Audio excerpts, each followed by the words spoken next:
Okay, hari ini kita akan sambung muka surat 5 sehingga muka surat 8. Baik, kita tengok bahagian H. Lengkapkan tempat kosong berikut. Manusia perlu melalui proses apa dan apa.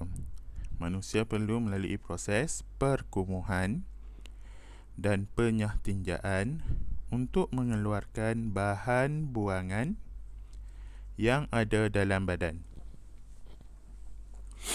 Terdapat 3 jenis cara untuk manusia berkumuh, iaitu dengan menghembus nafas, berpeluh dan mengeluarkan air kencing. Oleh itu, manusia perlu mempunyai salah satu amalan yang baik, iaitu amalan ketandas. Kita dikendaki untuk minum air kosong sebanyak 6 ke 8 gelas sehari bagi memastikan badan sentiasa segar dan toksik di dalam badan dapat diserap dan dibuang melalui air kencing. Selain itu, kita perlu mengambil makanan yang seimbang bagi memastikan sistem penghadaman berfungsi dengan baik. Pengambilan makanan yang kurang berserat seperti sayur-sayuran dan buah-buahan boleh mengakibatkan sembelit.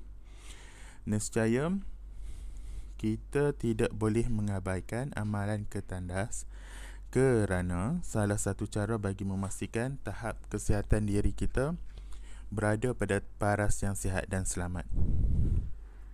Okey, kita ke I, isikan tempat kosong.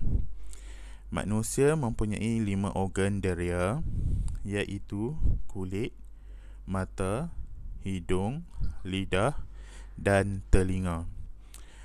Manusia akan bergerak balas apabila organ deria menerima rangsangan seperti bunyi, bau, rasa, sentuhan dan cahaya.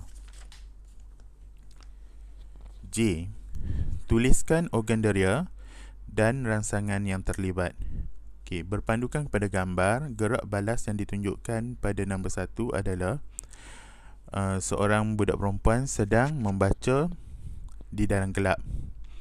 Okey, organ deria yang terlibat adalah mata. Rangsangannya adalah cahaya. Okey, gambar yang kedua, seorang budak terluka setelah mengiris buah apple. Okey, organ deria yang terlibat adalah kulit. Rangsangannya adalah sentuhan.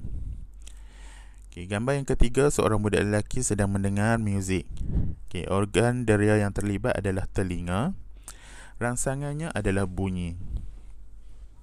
K. Isi tempat kosong dengan jawapan yang diberikan. Manusia bergerak balas terhadap rangsangan untuk melindungi diri daripada bahaya. Gerak balas manusia terhadap rangsangan adalah penting kerana ia membolehkan kita menyesuaikan diri dengan persekitaran sekeliling.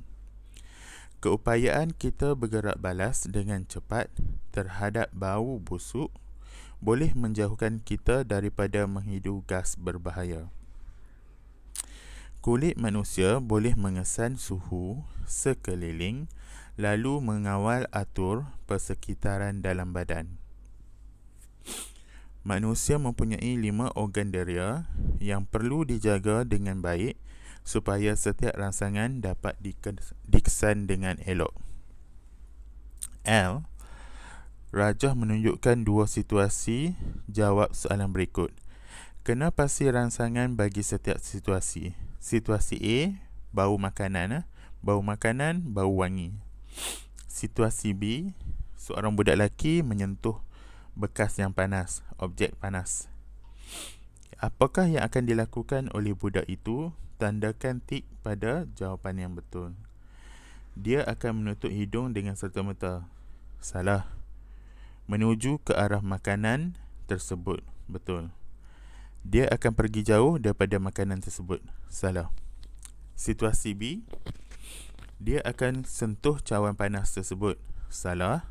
Dia akan celup jarinya ke dalam minuman panas itu. Salah. Dia akan menarik tangannya dengan pantas. Betul.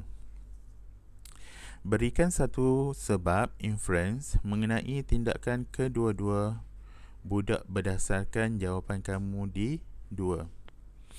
Kedua-dua budak tersebut bergerak balas terhadap rangsangan. 4. Apakah kesimpulan yang boleh dibuat tentang kepentingan bergerak balas manusia terhadap rangsangan kepada manusia untuk melindungi diri mereka daripada bahaya? Lengkapkan tempat kosong berikut berkenaan kepentingan menjaga organ deria. Organ deria membenarkan manusia untuk berinteraksi dengan dunia. Mata memberikan manusia nikmat untuk melihat keadaan sekeliling, mengenal pasti bahaya, mencari makanan, mengenal pasti hidupan lain, benda dan isyarat serta membenarkan kita membaca. Deria rasa di lidah membenarkan kita merasa makanan dan melindungi diri kita daripada bahan bertoksik dengan membuatnya rasa tidak sedap.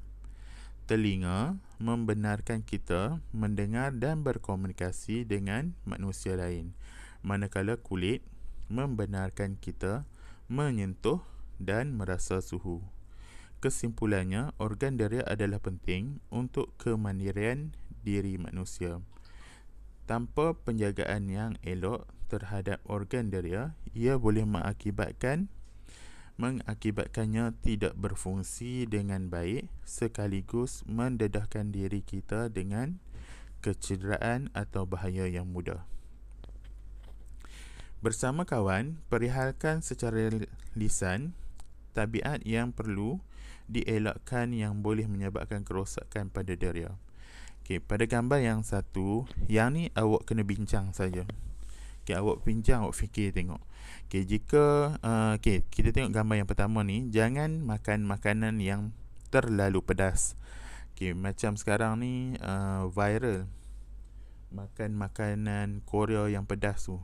Okey, kenapa kita tak boleh makan makanan yang pedas? Dah tentu dia tak baik. Yang pertama, tak bagus untuk usus kita. Sekiranya awak menjadikan amalan awak selalu makanan yang terlalu pedas, nanti usus awak akan mengalami kecederaan. Dia akan mudah terluka. Usus awak boleh terluka akibat makanan yang terlalu pedas. Kemudian ia akan mengakibatkan pedih perut dan seterusnya awak akan rasa sakit ketika membuang air besar. Gambar yang kedua, jangan membaca dalam keadaan yang gelap. Kenapa kita tak boleh membaca dalam keadaan yang gelap? Okey, ini akan membataskan penglihatan kita. Dia akan memaksa mata kita untuk bekerja lebih keras. Jadi dia akan merosakkan mata kita nanti dan mengakibatkan penglihatan kita kurang jelas nanti. Nah, itu sebabnya. Nombor 3, jangan mendengar lagu pada paras suara yang tinggi. Ini sama juga macam selalunya awak suka pakai headphone, awak suka pakai earbud ataupun earphone. Okay, yang ni pun sama. Kalau awak dengar muzik terlampau kuat, dia akan merosakkan gegendang telinga awak, organ pendengaran awak.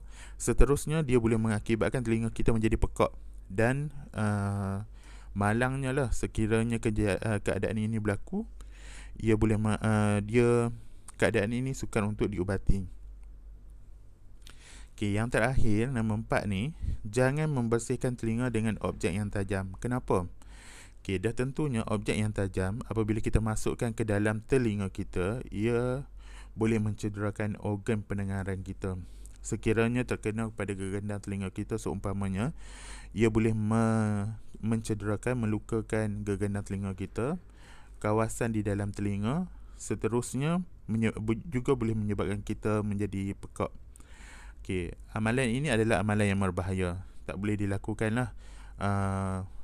Waima awak guna putik kapas pun sebenarnya tak dibenarkan. Proses membersih telinga ni cukup dengan ambil kain basah dan lap di kawasan telinga awak nah. Okey, itu saja untuk hari ini. Saya harap awak semua siapkan kerja awak. Kita jumpa lagi pada masa akan datang. Bye.